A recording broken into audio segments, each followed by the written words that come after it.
FOIA docs show CIA/Pentagon made 1,800 movies, TV shows to make America love war.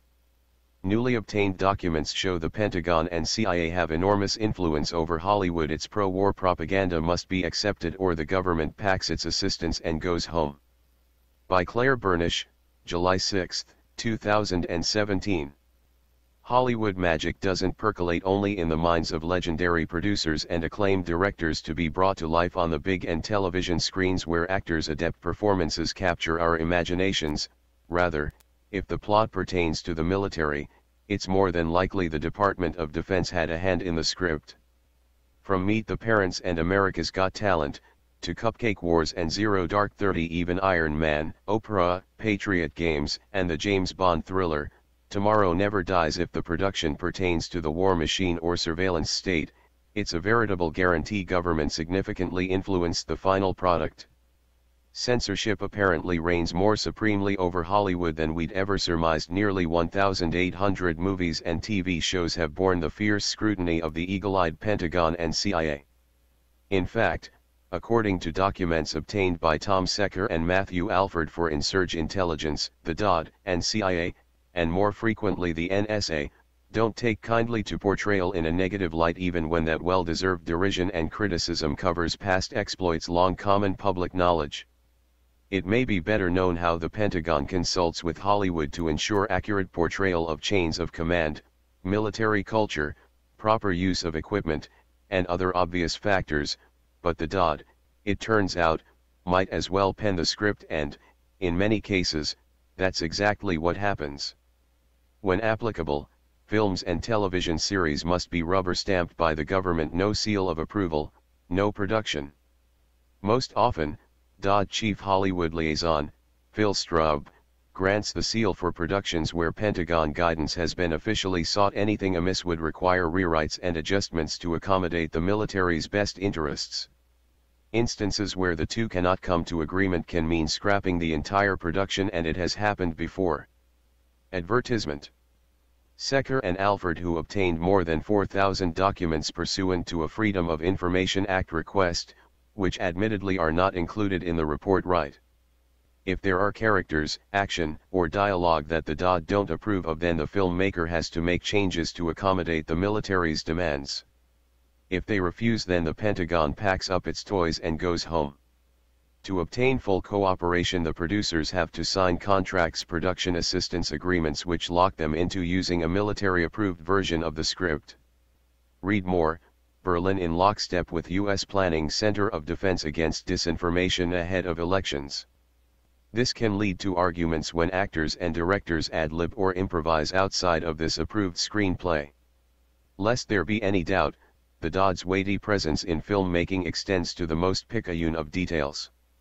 Insurge Intelligence describes several instances in which one-liners and dramatic repartee the average moviegoer wouldn't necessarily think twice about featured as the subject of bitter, behind-the-scenes quarrels pitting itinerant directors against the PR interests of the U.S. military, with the latter, one way or another, forever the victor.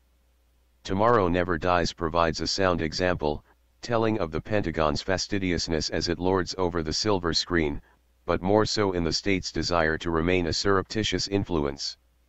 When Bond is about to halo jump out of a military transport plane, they realize he's going to land in Vietnamese waters. In the original script, Bond's CIA sidekick jokes, "You know what will happen. It will be war, and maybe this time we'll win." This line was removed at the request of the DOD.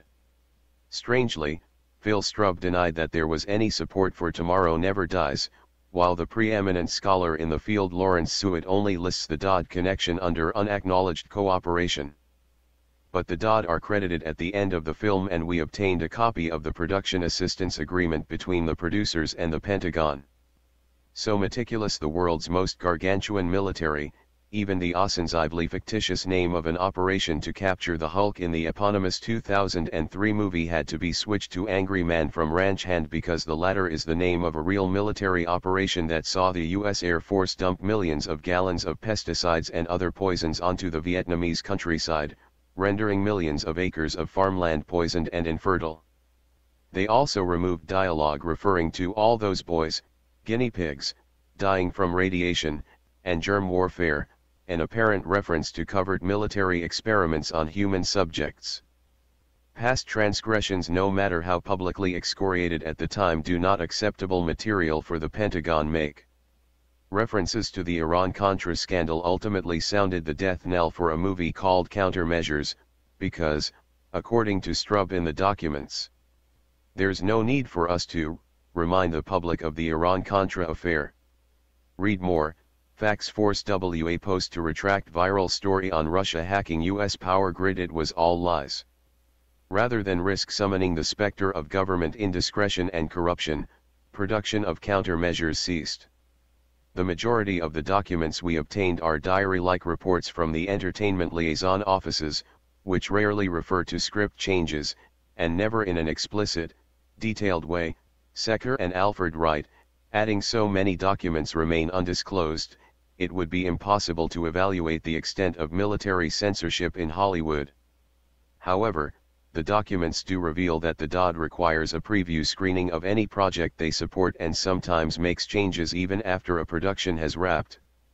Where the DoD issues official agreements with film production crews, the CIA exerts influence in an expectedly less formal manner through its entertainment liaison officer, Chase Brandon, who sometimes takes on quite more than an advisory capacity, even inserting himself at the foundational writing stages of the creative process. Insurge Intelligence continues.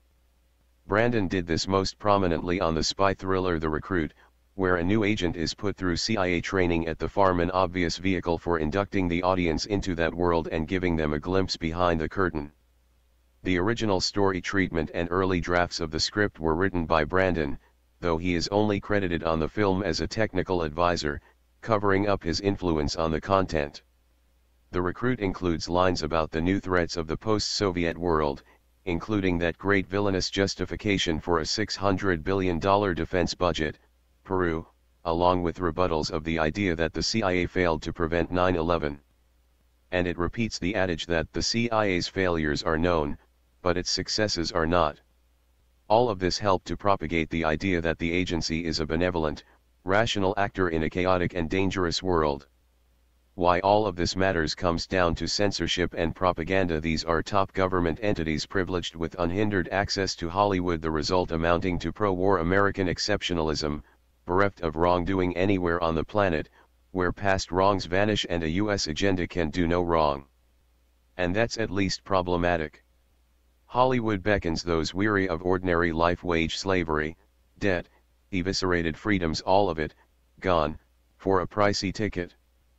Perhaps the penultimate captive audience, moviegoers, likely don't realize, much less care about the involvement of the Pentagon or CIA if it contributed to realism in film. Depicting conflict, war, and clandestine exploits in an heroic manner not only betrays the raw messiness of reality, but erases the fuzzy lines over which the military frequently leaps the delineation, obviating human rights abuse, war crimes, corruption, mendacity, and other indiscretion made couth through the magic of the silver screen. Sometimes, that deflection is accomplished through the vilification of single bad apples. Pentagon and CIA consultants proffer a single patsy for scorn in film rather than risking their entire existence over bad PR, even when earned and well known. This idea of using cinema to pin the blame for problems on isolated rogue agents or bad apples, thus avoiding any notion of systemic, institutional, or criminal responsibility, is right out of the CIA/DoD's playbook, Secker and Alford note.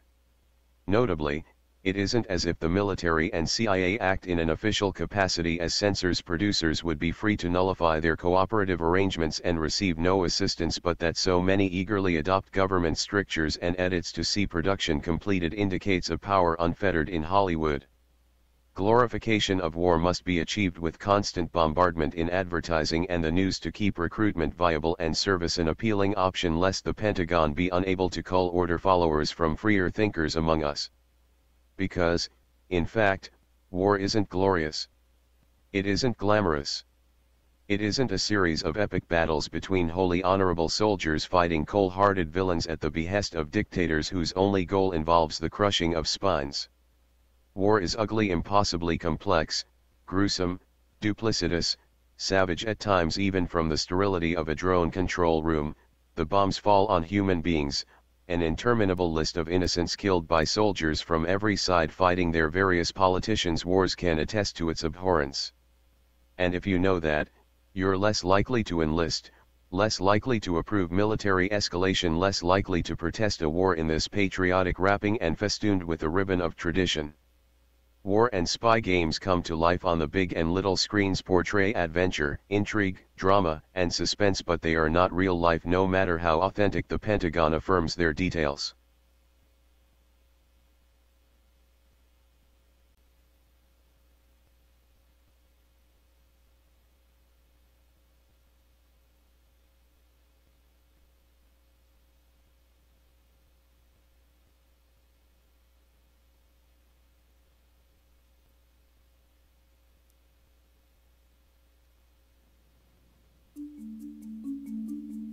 Creel was a passionate believer in the rightness of the president's cause, and he saw it as his mission to educate Americans about the war's enlightened aims.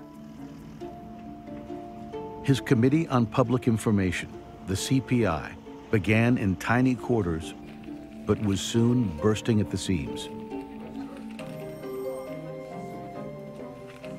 The Division of Pictorial Publicity featured posters painted by famous illustrators like Charles Dana Gibson that portrayed the war as a heroic fight for democracy and freedom.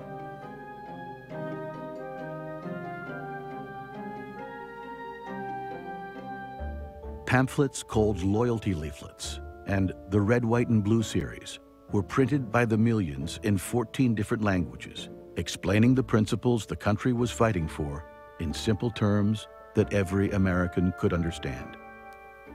Wilson is asking the American people to make the world safe for democracy. Germany had become a symbol of autocracy, of violence, of unfreedom that needed to be destroyed. It was a fight for the minds of men, Creel recalled, and moral verdicts took on all the value of military decisions.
Hey, Sheriff, we have a question about why your office, your intelligence division, is investigating private citizens for criminal investigation that happen to be activists that are overseeing your department. Why would you have your intelligence division investigate private citizens? We have done... for life hating so much.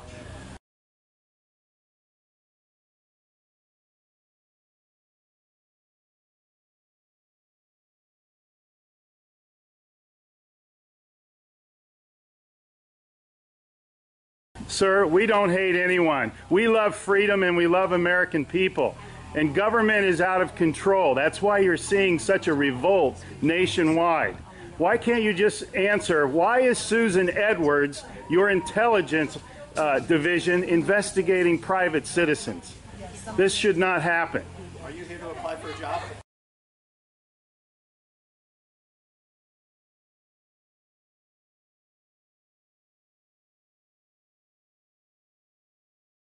Possibly I might be applying for a job, but that's irrelevant to my question. Why would you ask that question? Well, enjoy the fair. Okay. Excuse me. Excuse you? Excuse me, sir. So those of you that haven't Wow. been on a bike before, Sheriff's getting a little too pushy. You work for us, Sheriff. Just keep that in mind. At one time we respected you, but not with that type of attitude.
Hey Charlotte County, this is Charlotte County COPWATCH, and I wanted to explain what fair use is.